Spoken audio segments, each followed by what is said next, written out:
Mr. President. The senator from Florida. I have some comment, but let me first the parliamentary inquiry about these are the continuing rules of the Senate that have been in existence previous to this time and have carried over into this session. Is that correct? The senator is correct. And the reason why I ask that, Mr. President, is the following. Look, I think we all feel very passionate about the issues before us. I have not been here as long as Senator Leahy, whose service here is quite distinguished in a long period of time, and I truly do understand the passions people bring to this body. I like to think that I too am passionate about the issues before us, and I think this is an important moment. It's late. I doubt very many people are paying attention. I wish they would, though, because I think what's at question here is perhaps one of the very reasons why I ran for this body to begin with. And maybe it's because of my background and where I'm surrounded by people that have lost freedoms in places where they're not allowed to speak. One of the great traditions of our nation is the ability to come forward and have debates.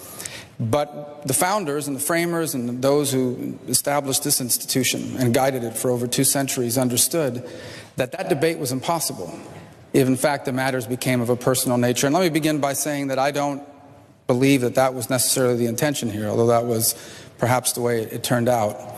But I think it's important for us to understand why that matters so much.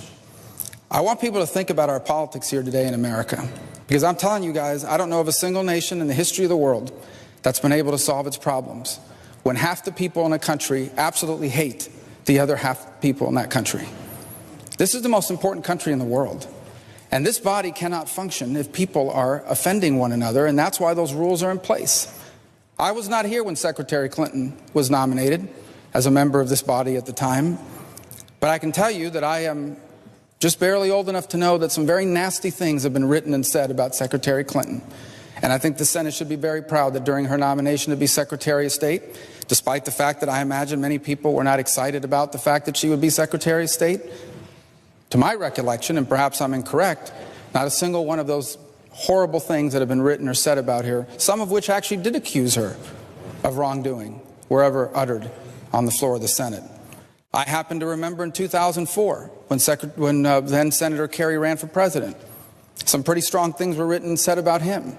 I was here for that vote when he was nominated and confirmed to be Secretary of State, and I don't recall a single statement being written into the record about the things that had been said about him. And I want everybody to understand at the end of the night, this is not a partisan issue. It really is not. I can tell you this with full confidence. If one of my colleagues on this side of the aisle had done that, I would like to think that I would have been one of the people objecting, and here's why. Turn on the news and watch these parliaments around the world where people throw chairs at each other and punches. And ask yourself, how does that make you feel about those countries? It doesn't give you a lot of confidence about those countries. Now, I'm not arguing that we're anywhere near that here tonight, but we're flirting with it. We're flirting with it in this body, and we are flirting with it in this country. We are becoming a society incapable of having debates anymore. In this country, if you watch the big policy debates that are going on in America, no one ever stops to say, I think you're wrong, I understand your point of view, I get it, you have some valid points, but let me tell you why I think my view is better. I don't hear that anymore. Here's what I hear almost automatically, and let me be fair, from both sides of these debates. Immediately, as soon as you offer an idea, the other side jumps and says, the reason why you say that is because you don't care about poor people, because you only care about rich people, because you're this or you're that or you're the other. And I'm just telling you guys, we are reaching a point in this republic where we're not going to be able to solve the simplest of issues because everyone is putting themselves in a corner where everyone hates everybody. Now, I don't pretend to say that I am not myself from time to time in heated debates outside of this forum, been guilty of perhaps hyperbole, and for those, I'm not proud of it. But I got to tell you, I think what's at stake here tonight and as we debate moving forward is not simply some rule, but the ability of the most important nation on earth to debate in a productive and respectful way the pressing issues before us. And I just hope we understand that, because I have tremendous respect for the other chamber, and I understand that it was designed to be different. But one of the reasons why I chose to run for the Senate, and quite frankly to run for re-election, is because I believe that I serve with 99 other men and women who deeply love their country, who have different points of view, who represent men and women who have different views from the men and women that I may represent on a given issue, and who are here to advocate for their points of view and never impugning their motives. One of the things I take great pride in, I tell this to people all the time, is the one thing you learn about the Senate is whether you agree with them or not, you understand why every single one of those other 99 people are here. Because they're intelligent people, they're smart people, they're hardworking people, they believe in what they're saying, and they articulate it in a very passionate and effective way. And I understand when I see my colleagues stand up and say something I don't agree with, I try to tell myself, look, I don't understand why they stand for that, but I know why they're doing it, because they represent people who believe that. And I am so grateful that God has allowed me to be born and to live and to raise my family in a nation where people with such different points of view are able to debate those things in a way that doesn't lead to war, that doesn't lead to overthrows, that doesn't lead to violence. And you may take that for granted. I'm telling you that right now all around the world tonight there are people that if they stood up here and said the things that we say about the president or others in authority, you go to jail. And I'm not saying that's where we're headed as a nation. I'm just saying don't ever take that for granted. And the linchpin of that is this institution. The linchpin of that debate is the ability of this institution, through unlimited debate and the decorum necessary for that debate, to be able to conduct itself in that manner. And so I know that tonight was probably a made-for-TV moment for some people. This has nothing to do with censoring the words of some of the great heroes. I have extraordinary admiration for the men and women who led the civil rights effort in this country. And I am self-conscious enough or understanding to know that many of the things that have been possible for so many people in this country in the 21st century were made possible by the sacrifices and the work of those in that movement that came before us. This has to do with a fundamental reality, and that is that this body cannot carry out its work if it is not able to conduct debates in a way that is respectful of one another, especially those of us who are in this chamber together. And I also understand this, that if the Senate ceases to work, if we reach a point where this institution, given everything else that's going on in politics today, where you are basically allowed to say just about anything, for I have seen over the last year and a half things said about people, about issues, about institutions in our republic that I never thought I would see, ever. Ever. If we lose this body's ability to conduct debate in a dignified manner, and I mean this with no disrespect towards anyone else, I don't believe anyone came on this floor here tonight saying I'm going to be disrespectful on purpose and turn this into a circus. But I'm just telling you that if this body loses the ability to have those sorts of debate, then where in this country is that going to happen? What other forum in this nation is that going to be possible? And so I would just hope everybody would stop and think about that. I know I've only been here 6 years, so I don't have a deep reservoir of Senate history to rely on. But I know this. If this body isn't capable of having those debates, there will be no place in this country where those debates can occur. And I think every single one of us, to our great shame, will live to regret it. Mr. President, I yield the floor. Mr. President, The Democratic I leader. don't want to prolong this much more. I would just, in light of what my friend from Florida said, reread what I said earlier. If average Americans heard someone read a letter from Coretta Scott King that said what it said, they would not be offended. They would say that's someone's opinion. That's all. It seems to me we could use Rule 19 almost every day on the floor of the Senate, as my colleague from Maine so poignantly and piquantly exhibited a few minutes ago. This selective enforcement and another example of our colleagues on the other side of the aisle escalating the partisanship and further decreasing the comity of the Senate, which I treasure as well. This was unnecessary. Mr. President. From the senator from Utah. Mr. President, I take umbrage with what the minority leader said. I sat here and listened to the distinguished senator from Massachusetts, who went on and on and on, and much of her remarks were criticizing a fellow colleague in the Senate. Now, I don't know about the other side, but I find it offensive for either side to be criticizing, as was done here tonight, a sitting member of the Senate. I'm absolutely astounded that the Democrats, my friends on the other side, have taken to the war tables the desire to defeat Jeff Sessions. Now, I've been here a long time, and I have to say that I've known Jeff Sessions even before he came here, and I've known him since he's been here. And yes, I differ with him on a number of issues, but I would never say things about him like have been said by my colleagues on the other side. I would think that we ought to all take some stock of what we're doing here. Jeff Sessions is a very fine person. Think of his wife. She's a really fine person. Jeff has been here 20 years. He's interchanged with almost all of us.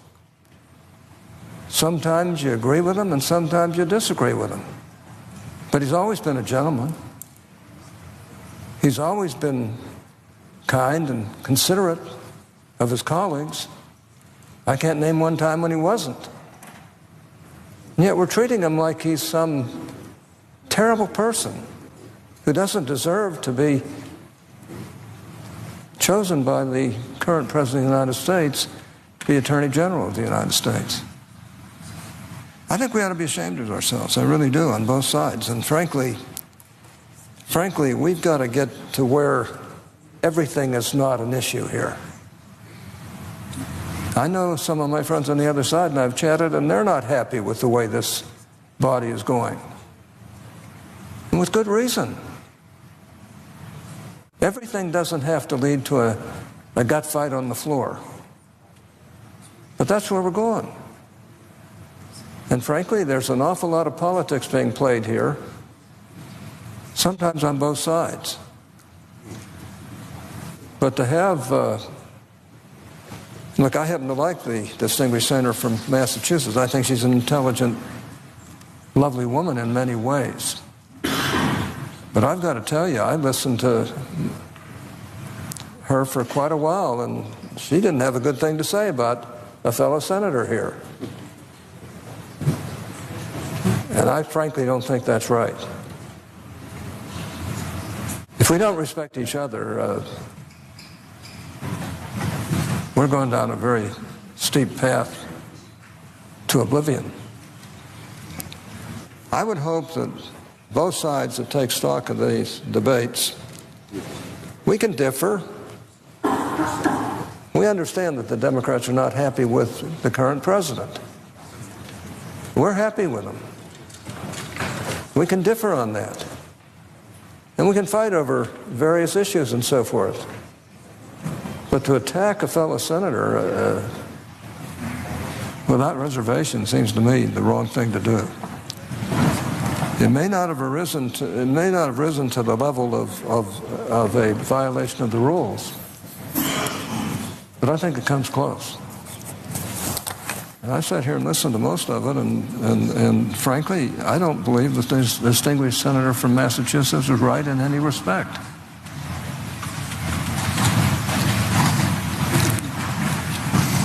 I've been here a long time, and I've seen some pretty rough talk from time to time, but never like we've had these first couple of months here.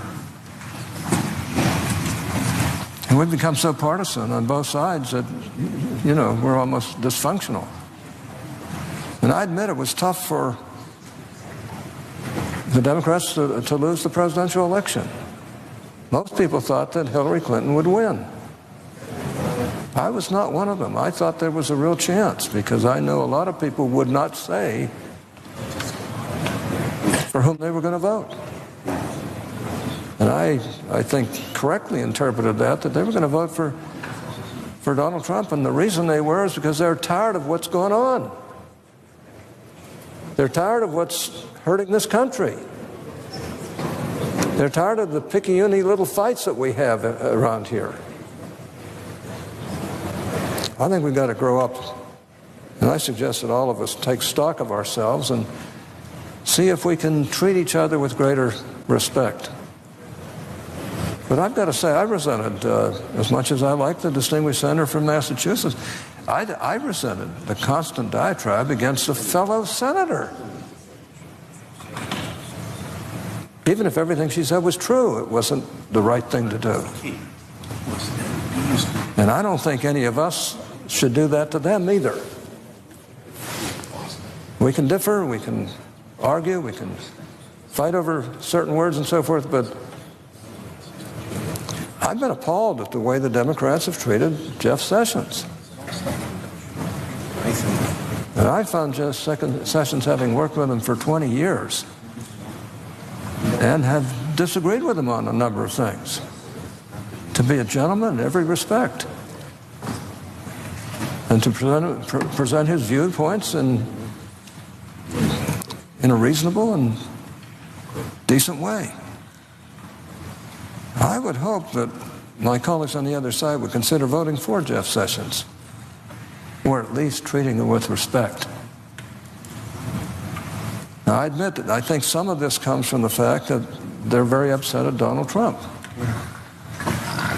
And it's easy to see why. He won a very tough contested election against one of their principal people.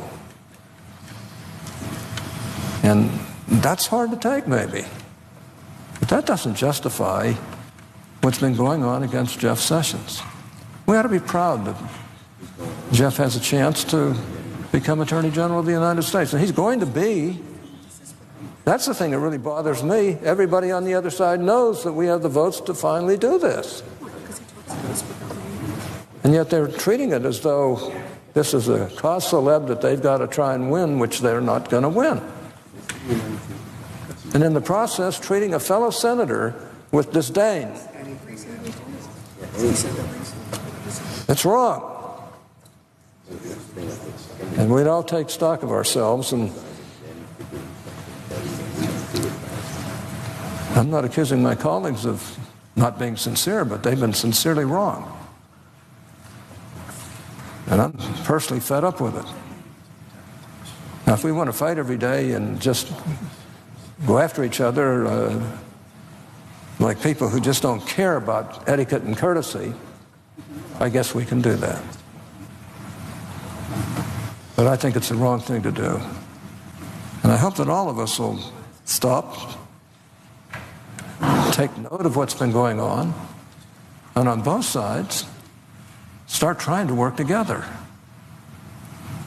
I know it was tough for my Democrat friends to lose the presidential election. I know that was tough. And they didn't think they were going to. And frankly, a lot of us didn't think they were going to. I did think that. But then again, I was one of two senators who supported Donald Trump. And in my opinion, with very, very good reason. I'm sure that doesn't convince any Democrats on the other side. But the fact is that we have to treat each other with respect, or this place is going to devolve into nothing but a jungle. And that would truly be a very, very bad thing. I'm not perfect, so I don't mean to act like I am, but I have to say that all of us need to take stock, need to start thinking about the people on the other side, need to start thinking about how we might bring each other together in the best interests of our country, and how we might literally elevate the Senate to the position that we all hope it will be. Madam President, I love all my colleagues. There's one person in this body that I don't care for and love. I disagree quite a bit with some of my colleagues on the other side, and even some of my colleagues on our side. But that doesn't mean that I have to treat them with disrespect. Madam President, I yield the floor.